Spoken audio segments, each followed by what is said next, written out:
When it comes to budget prepping, rice and beans look like the perfect solution: cheap, simple, and shelf-stable.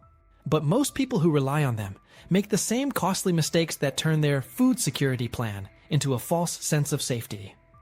These mistakes don't just waste money, they can leave your family hungry when it matters most.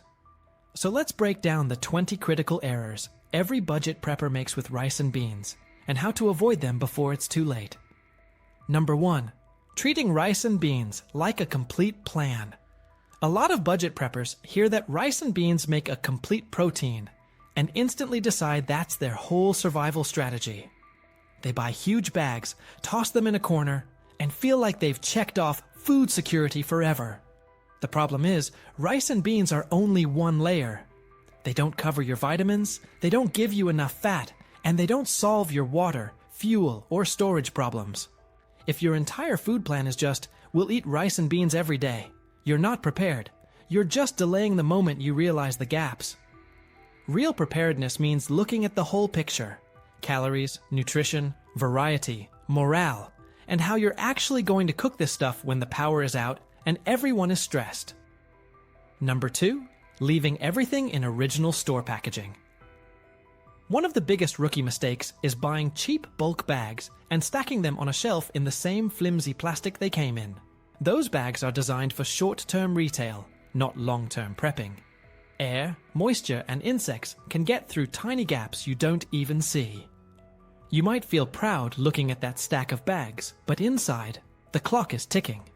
The fix is simple and non-negotiable. Transfer your rice and beans into real long-term storage.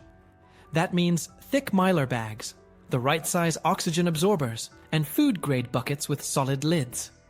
You don't need anything fancy, but you do need a real barrier between your food and the environment. Otherwise, 6 months or a year from now, you're going to open those bags and realize you've been protecting bugs instead of calories. Number 3, storing food in the worst part of the house. Budget preppers often push their buckets into the basement, the garage, or a shed simply because there's space there. On the surface, it makes sense. It's out of sight and out of the way. But those are usually the places with the biggest temperature swings and the most moisture. Heat speeds up how fast your food breaks down, and humidity invites mold and rust. A cool, dry, stable environment is your friend. That might mean tucking buckets under beds, in closets, or behind furniture instead of out in a sweltering garage. Urban prepping and home preparedness sometimes means being creative with small spaces, but it's better to have a few buckets stored well than a whole wall of food slowly spoiling in a damp corner. Number 4, relying on just one type of rice and one type of bean. New preppers love simplicity, so they go all in on white rice and pinto beans. It's easy to count, easy to calculate, and easy to stack. But your body and your brain don't care about your spreadsheet. They care about variety. When every meal looks and tastes the same, you hit food fatigue. That's when people start skipping meals, complaining, and quietly resenting the food you worked so hard to store. You don't need a gourmet pantry, but you do need some diversity. Mix in black beans, lentils, split peas, chickpeas, maybe some navy beans. Add a bit of instant rice along with long grain. Little changes like color and texture go a long way when you're eating from your prepper stockpile day after day. Number 5, using brown rice as a long-term staple. Brown rice sounds like the smart, healthy choice, so beginners grab big bags of it, thinking they're upgrading their preps. The problem is simple. The oils in brown rice make it go rancid much faster than white rice. Even if it looks fine, rancid rice smells off and tastes bitter, and your body reacts to that. Brown rice is great for rotation and everyday meals, but it's not your best choice for a 10 to 20 year emergency stash. White rice, stored correctly, is what gives you serious shelf life. If you want the benefits of brown rice, keep smaller amounts in your regular pantry and actually eat and replace it. Long term, think white rice as your backbone and treat brown rice like something you rotate, not something you bury in a bucket and forget. Number 6, forgetting flavor, seasonings, and comfort. Plain rice and beans are the fastest way to turn preparedness into punishment. In the beginning, you'll tell yourself, we'll be grateful for anything. After a few days of bland food, that attitude disappears. People start craving flavor, not just calories. This is where smart preppers stand out. They set aside part of their budget for salt, garlic powder, onion powder, chili, cumin, curry blends, bouillon, soy sauce, hot sauce, and herbs. These aren't luxuries, they're survival tools for morale. A spoonful of seasoning can take the same cheap ingredients and make them feel like a different meal. That matters in family preparedness, especially with kids and stressed adults who are trying to handle everything else that's going wrong. Number 7, ignoring the need for fat. Rice and beans are solid for carbs and protein, but they're almost empty when it comes to fat, and fat is not optional. Your body needs it for energy, hormones, vitamin absorption, and basic satisfaction after a meal. Beginner preppers often skip fats because they're worried about shelf life, and they end up with a stockpile that looks good on paper, but leaves them constantly hungry. The trick is focusing on fats that actually store well. Ghee, refined coconut oil, and properly sealed shortening or lard can sit on a shelf for a long time if they're kept cool and dark. Peanut butter and canned fish add both fat and protein if you rotate them. A spoonful of ghee or coconut oil turns a bowl of beans and rice into a filling meal instead of something you're hungry again from in an hour. Number 8, never practicing how to cook what you store.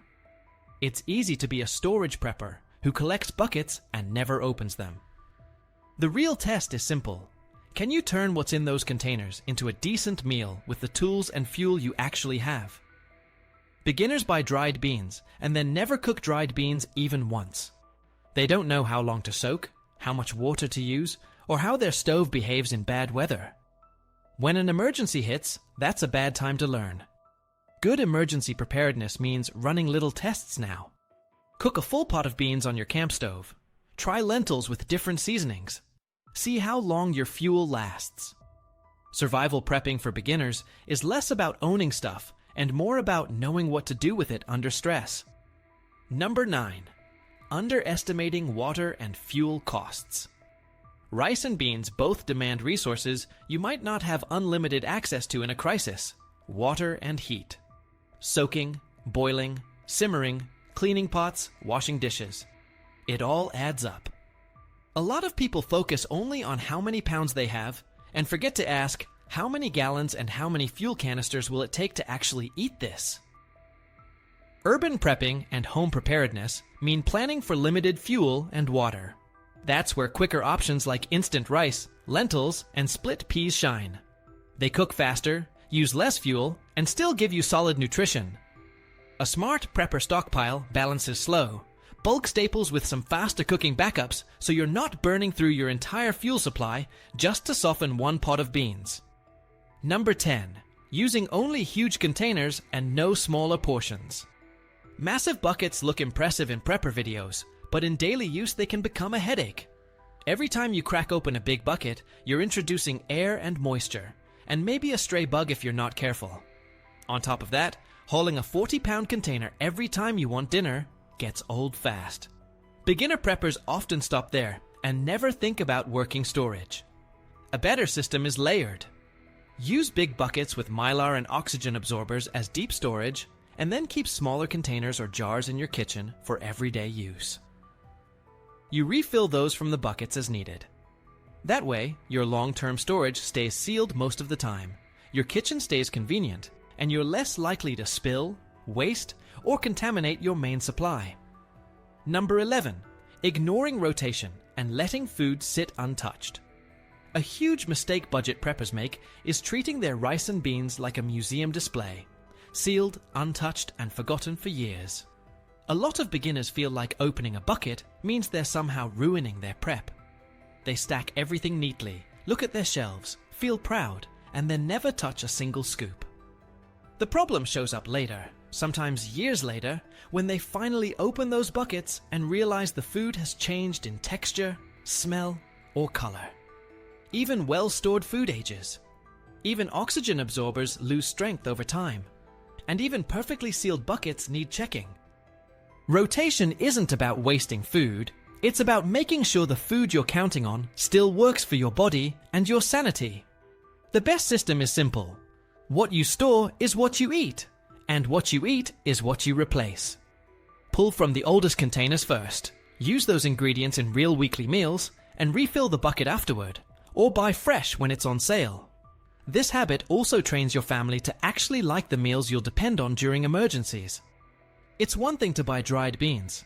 It's another to confidently use them in meals that everybody enjoys.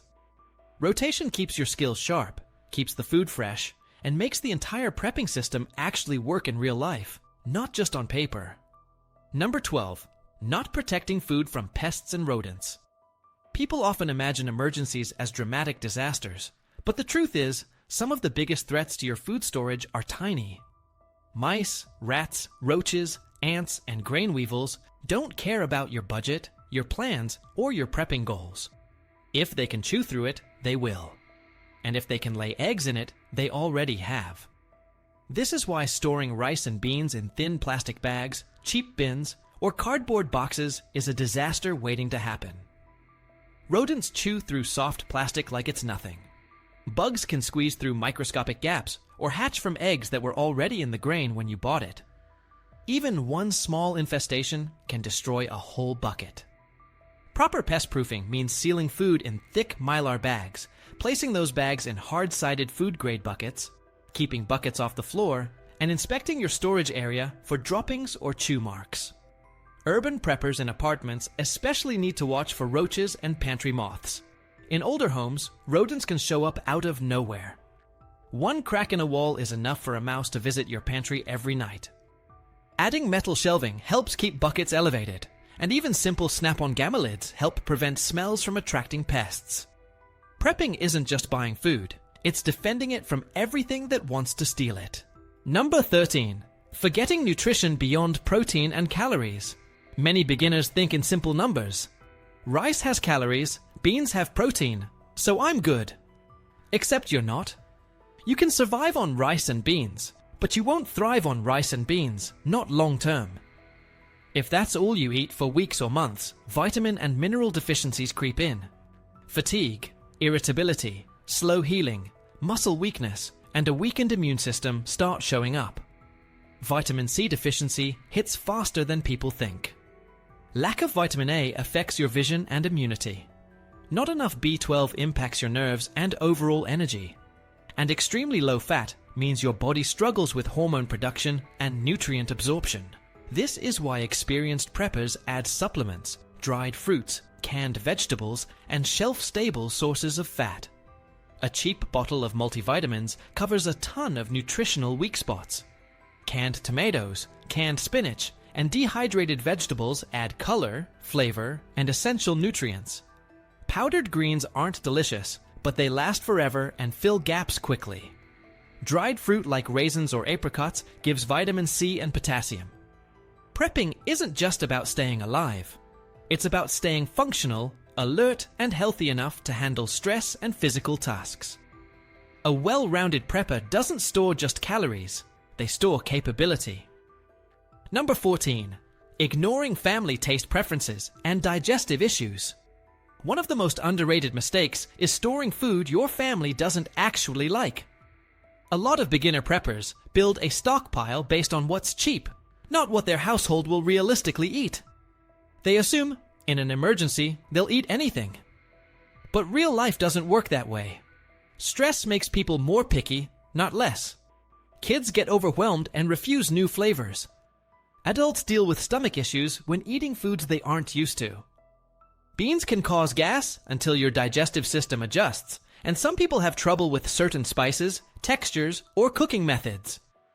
Prepping only works if the food works for your actual family, not some imaginary version of them. The solution is simple. Build your prepper meals into your normal rotation. Try different beans. Let your family vote on which dishes they like. Pay attention to who reacts badly to certain ingredients. Learn what spices your kids love and which ones they avoid. Prepping is family preparedness. It should match your household's habits, not fight against them. A stockpile that nobody wants to eat isn't preparation. It's storage for a problem that hasn't happened yet. Number 15. Spending money on gear instead of food variety. A classic prepping trap is buying fancy equipment before building a balanced food supply. Buckets, scoops, high-end shelving, dehydrators, vacuum sealers. Everything feels important because it looks prepperish. But if your pantry is full of gadgets and half empty on food, you're doing it backwards. Budget prepping means prioritizing calories, nutrition, and flavor first. Gear is helpful, but gear doesn't feed you. The best preppers start simple. A few solid buckets, thick mylar bags, oxygen absorbers, a reliable stove, and the actual ingredients they plan to eat. Add spices, fats, canned goods, and fast-cooking foods before worrying about specialized tools. A family can survive storms, outages, or supply disruptions with basic equipment and a well-rounded pantry. A garage full of gear and almost no edible food isn't preparedness, it's cosplay. The smartest prepping happens when you focus your budget where it matters most: real, usable meals. Number 16. Relying only on dried staples with no quick options. Dried beans and rice are incredibly efficient for long-term storage, but not everything in your pantry should require soaking, simmering, and fuel. Emergencies are unpredictable. Some days, you'll have time to cook a full pot of beans, but other days you'll be dealing with power outages, stress, exhaustion, or limited water. If your entire food strategy requires 2 to 3 hours of cooking, you're in trouble. That's why smart preppers mix in convenience items: canned beans, instant rice, freeze-dried meals, ready-to-eat soups and stews, instant mashed potatoes, and fast-cooking lentils. These take less time, less water, and less fuel. They're also easier to digest when everyone is stressed. A balanced prepper pantry has layers: long-term bulk foods, medium-term canned foods, and short-term easy meals. Having quick options doesn't make you less prepared. It makes you more adaptable when reality isn't cooperating with your plan. Number 17. Not planning water storage and purification. Rice and beans don't cook themselves. They require far more water than most beginners calculate. Between soaking, boiling, simmering, drinking, cleaning, and washing dishes, water becomes one of the biggest hidden costs of cooking these staples. If you store food without storing water, you're missing half the equation. A prepper needs at least several gallons per person per day for cooking, hydration, and hygiene, and even that's tight during emergencies. Water bricks, jugs, barrels, rain catchment, and portable filters like Sawyer or Berkey systems all matter. But it's not just storage. Purification matters too. If you have food, but the only available water is contaminated, you're not eating anything safely. Boiling works, but it uses fuel. Filters last long, but need maintenance. Tablets are quick, but taste weird. A real preparedness plan includes water, purification tools, and multiple backup methods. Without water, even the best-stocked prepper pantry becomes a useless mountain of dry ingredients. Number 18. Letting strong smells or chemicals contaminate storage. Food absorbs odors. That's something beginner preppers rarely think about until it's too late.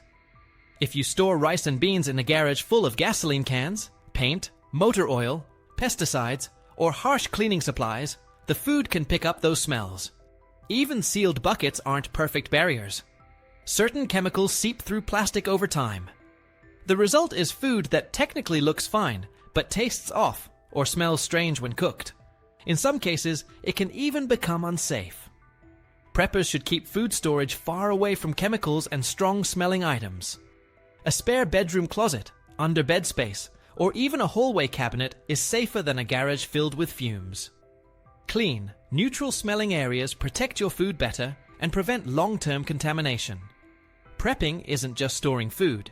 It's storing it in a way that keeps it edible and safe. Number 19. Not learning simple, reliable recipes ahead of time. Another mistake is knowing the ingredients but not knowing the meals. Beginners often say, "We'll figure it out when we need to." That's not a plan, that's wishful thinking. When stress is high and resources are limited, improvising meals becomes harder, not easier. Learning 5 or 6 simple rice and bean recipes ahead of time changes everything. Chili with beans and canned tomatoes. Lentil soup with curry spices. rice with canned chicken and soy sauce. Beans stewed with garlic, onion powder, and bouillon. A basic Mexican-style rice and beans, bowl with cumin and paprika. These meals take cheap ingredients and turn them into comforting, familiar dishes. Cooking from your prepper pantry before you need it trains your hands, your taste buds, and your family to rely on those foods without complaint. Knowing what to cook also helps you plan seasonings, fats, and fuel more accurately. Prepping without recipes is like owning tools without knowing how to build anything. Number 20. Treating prepping like a one-time project instead of a long-term habit. The final and most damaging mistake is thinking that prepping ends once you've bought the buckets and sealed the food. Real prepping is a lifestyle, not a weekend assignment. Food expires, family needs change, budgets shift, storage space gets rearranged, and your own skills grow over time. A prepper who never revisits their stockpile is guaranteed to face surprise as bad ones when a real emergency hits. The people who stay ready are the ones who check their supplies now and then, rotate ingredients, restock when prices are low, test their cooking setups, and update their storage as life changes. Prepping doesn't have to be complicated, extreme, or expensive. It just has to be consistent. A little action each month beats one big burst of enthusiasm that gets forgotten. When prepping is a habit, it becomes part of your normal life. Something steady and dependable. That's the kind of mindset that keeps families safe no matter what's happening outside.